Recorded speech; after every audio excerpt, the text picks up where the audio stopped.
Today, HorsePower is going to revive a cool old Camaro with some new tech LS-based horsepower. Also, we'll see which late model muscle cars got what it takes to win big cash at an all-out shootout among the new factory hot rods.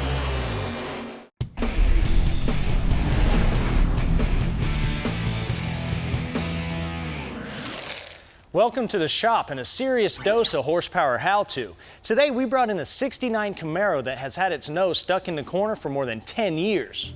In its adolescence, it was a street strip machine that hurt some feelings at the track and still managed to keep all of its panels super straight. They fared better than the 396 that left its guts on the quarter-mile strip. We want to see that old first-gen F-body burn up the track and street again. So we teamed up with ATK High Performance to give it a mix of new generation parts and old big block power potential. Like a potent 408-inch iron blocked LQ4 6-liter backed by an American powertrain Magnum 6-speed. To make the engine drop in without any fabrication, Holley sent us all the swap parts like headers, engine mount plates, and an oil pan. Today we're going to assemble and dyno the engine with Mark Johnson from ATK's High Performance division. He did the machine work and is on hand today to assist with the assembly. You know, with the exception of maybe having a numbers matching car, this is the way to go. This is the 21st century. It needs to step it up. Since 2005, ATK's been designing and building crate and custom engines in every imaginable configuration. While they can handle any stock rebuild, they've gained a reputation for building racing engines as well as street strip power plants for all kinds of American hot rods. Some of the parts Mark brought us are Edelbrock Lingenfelter heads, diamond pistons and rings on Callie's rods, a crane valve train setup, GM Performance Parts carbureted intake manifold that will top with a 950 CFM Ultra HP carb. The block was originally in a V8 truck. It came from the factory with a 4-inch bore and a 3.622 stroke. After Mark had his way with it, it's now got a 4.030 bore with a 4-inch stroke, making it a 408. Mark's already installed the Callie's Compstar LS1 crank, made from deep nitrided 4340 steel and counterweighted for awesome bearing load distribution, held in place with 6-bolt mains. Let's get going with the crane cam. Now this is a heat-treated billet piece that has a custom grind and a really aggressive profile. Now intake valve lift is 624 with a 1.7 ratio rocker arm, and it's got an advertised duration of 297 on the intake, 303 on the exhaust. It's got an operating range from 3,000 to 6,500 RPM, and you should avoid valve float up until about 7,100. One of the first modifications we had to make was to the stock cam retaining plate. If you look close, there's two 30,000 holes drilled into it, and they're to oil these. The first one is a fuel pump eccentric to run a mechanical fuel pump, and the other is to drive the distributor. For a timing chain, we're upgrading to a double roller from Crane for the added strength. Now it comes with hardened steel sprockets and an adjustable degreeing feature. Next, we can install the eccentric. Now rods are also a Callie's Compstar. They measure 6'1" in length and they're an H-beam design. They also have some pretty cool features. Chamfered parting lines, D-bird bearing tangs, and they also have gussets inside the rods where there's less meat. Attached are Diamond's new forged pistons designed for LS engines. They use a standard LS ring package and have a smaller skirt area that has been coated to reduce weight and minimize friction. Up next, a Melling high volume oil pump. Notice how it now requires spacers to clear a double row timing set, which meant Mark had to make additional room in the timing cover as well. This thing came from GM Performance and also houses the Ford small block distributor. A windage tray goes on next, followed by the oil pump pickup, making sure to oil the O-ring to avoid a tear, which could cause oil pressure problems at fire up. Well, speaking of clearance, Mark did a couple of mods on the oil pan as well, namely blending these intersecting oiling holes and taking some material out of the baffle here so it would clear the pickup tube, again because of that double roller. Well, before we completely button up the bottom end, John and I are going to ensure that this pan lines up with the block. That's because with the manual trans, the bottom of the bell housing is secured to the pan itself. So take a straight edge, put it against the back of the block and the back of the pan, and get it perfectly lined up. Repeat on the other side and cinch everything down. We're on a mission to build a potent new power plant for this classic '69 Camaro. Starting with a board and stroke LS foundation, we filled up the bottom end with all kinds of high-performance components. Now it's time for the top end. The engineers that designed the LS engine had to have been racers or at least hot rodders. Here's a cool little feature they dreamed up that makes changing the camshaft a lot easier, whether the engine is in a car, on a run stand, or on a dyno. Our new roller lifters from Crane are being placed in this little composite tray. Now this is a factory piece that has two jobs. The first is the most important, and it's to keep the lifter in line with the cam lobe. Now the second job comes into play when you're ready to do a cam swap.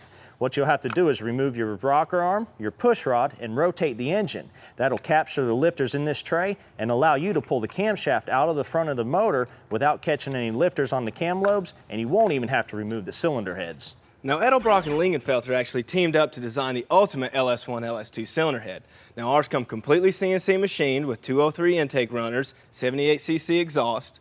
Our valve package is an inch 570 on the exhaust side with a 202 on the intake and a 65cc combustion chamber. Now that's going to put us right at 11:1 compression ratio for our motor. Now our springs, they're good for up to 650 lift, and originally this came with a pedestal mount rocker arm system. So Mark at ATK actually milled it down so we could run a screw-in stud and guide plate system so we have the benefits of adjustable rocker arms. Before they go on though, we want to verify top dead center so that our balancer is installed properly. Unlike stock LS's, this crank snout has a keyway, and since the engine's using a distributor, we spec'd out an ATI balancer with degree marking so we can make easy timing adjustments. To seal up the cylinders, we're using Felpro's multi-layer steel head gaskets and ARP head studs, finger tighten only for proper torque. So remember to always torque in a circular pattern from the center out.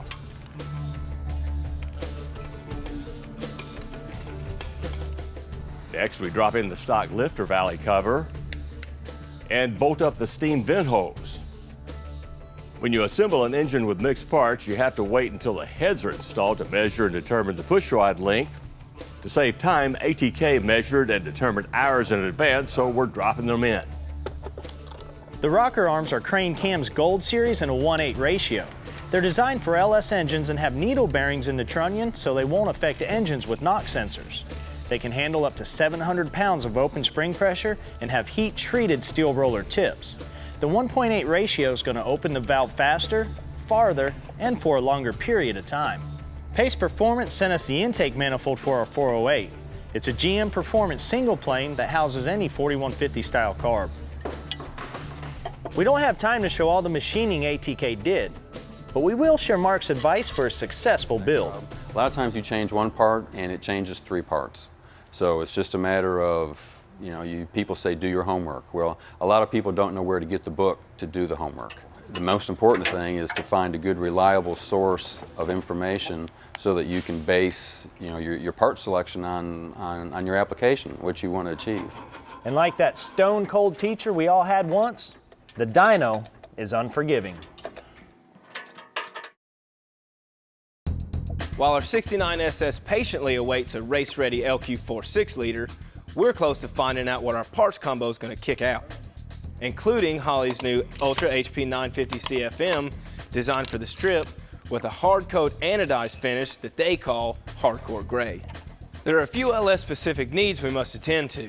The steam produced in the heads requires a vent tube to avoid overheating, and because the oil pump is crank-driven, the only way to safely prime the engine is to fill the oil under pressure.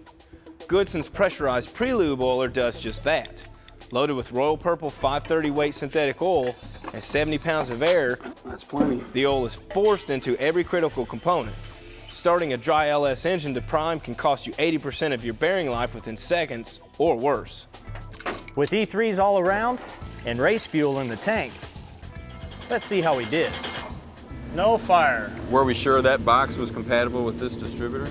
With no spark and no time to wait, we're swapping to our dyno-specific distributor because Mark's getting pretty anxious. All right, Mark, here we go. I can't wait to get it on the dyno. You're the first to run this thing. I've run some pretty powerful motors, and the more powerful motor you got, the more you can actually feel this thing. The floor vibrates, the noise, the excitement. It's the whole speed, smoke, excitement kind of thing going on without the smoke. Yeah, I love running the dyno. I rate it right up for adults. I rate it right up there with a 12-pack of beer and a chainsaw.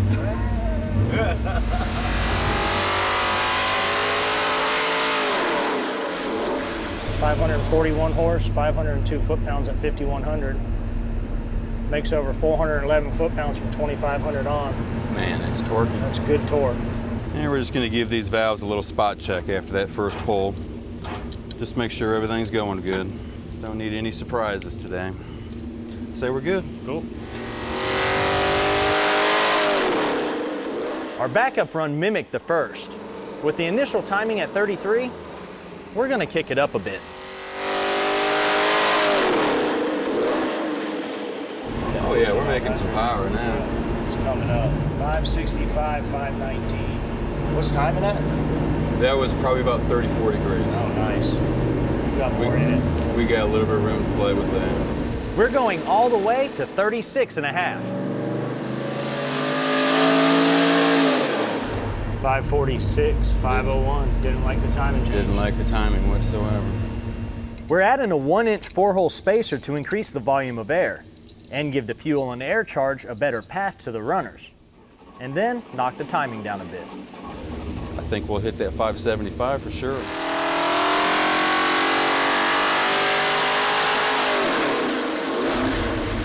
Coming back, 569, 521. This thing's gonna be a fun car on the street. Looking good? But Mark's determined to find more. With a little more timing and a couple gallons of fuel, he got it. Almost. 574 horsepower, 531 on the torque. Looks great, runs great, fits the best of both worlds. Looks like a little road race motor. Yeah, there you go. You happy? I'm happy. That's what matters. Our Camaro came from the factory with an L35 making 325 horsepower. We're going to take it to the track with 250 more. You're watching Horsepower. For a DVD copy of this episode, just go to PowerBlockTV.com and order your copy for just $5.95 plus shipping and handling. Start your own Horsepower collection, delivered right to your door from the Power Block. Hey, how does this sound? You travel a total of 1 mile and you win 10 grand. Not a bad day's work, huh? All you gotta do is be the top dog in Prestolite's Modern Muscle Challenge. Prestolite invited a couple dozen amateur racers and their late model Mustangs, Camaros, and Challengers to Milan Dragway here in Michigan. The MMX Challenge is a race within the race sponsored by the NMCA. With the exception of lightweight hoods, bumpers, and balances, the bodies must be factory original. Engines have to be stock, although power adders are allowed along with any transmission and rear end. But they've got to run on DOT tires, well, like drag radials. Kevin Yoke brought his GT500 from Rhode Island with a pretty mean-looking power package.